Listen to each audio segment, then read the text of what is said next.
The Toronto Maple Leafs have just shaken up the NHL market with trades that could completely change the course of the season. And believe it, this could be the decisive move to turn the team into a true championship contender. But was it a smart move or a big risk? If you follow the Leafs, you know the team is at a crucial moment. The window to win the long-awaited Stanley Cup is closing, and management knows they can't wait any longer. That's why Toronto was aggressive at the trade deadline and brought in two major reinforcements, Scott Laughton and Carlo. But what exactly does this mean for the franchise's future?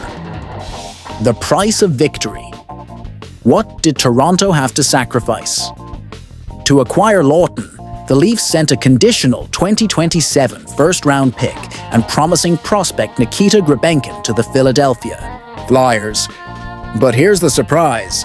The Philadelphia Flyers agreed to retain 50% of his salary. In other words, Toronto got a versatile, experienced, and reliable player at a much more affordable price. On top of that, the Flyers also sent 2 extra draft picks to the Leafs.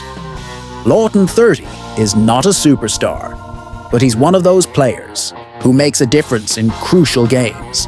He can play both center and wing, has playoff experience, and brings the warrior mentality that every team needs in the postseason.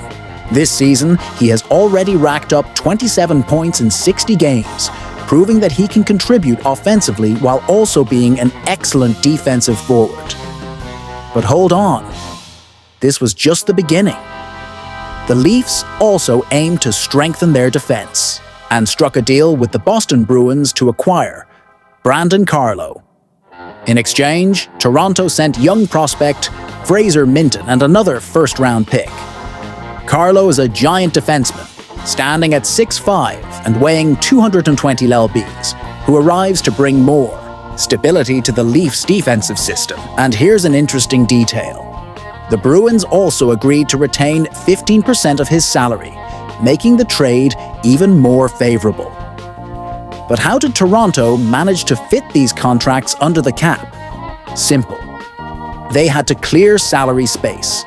Connor Timmins and Connor Dewar were sent to the Pittsburgh Penguins in exchange for a 5th-round pick, while Ryan Reeves, who had been playing limited minutes, was placed on waivers and assigned to the Leafs affiliate team.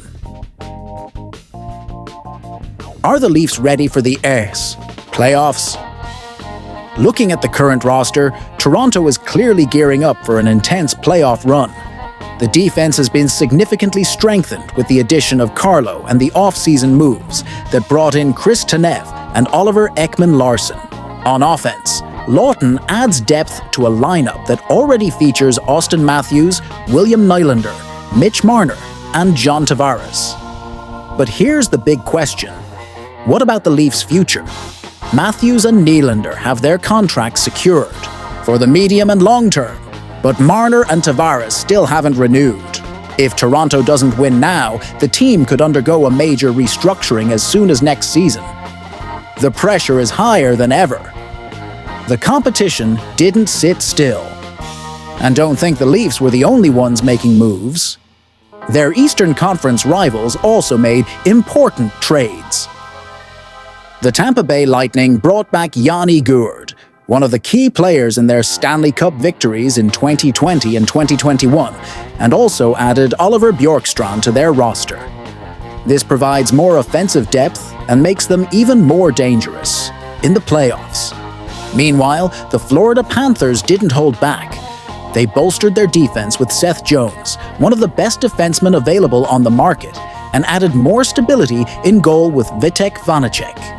But the most shocking move came at the end of the trade deadline. The Panthers stunned the hockey world by acquiring Bruins captain Brad Marchand. This means the battle at the top of the Eastern Conference will be brutal.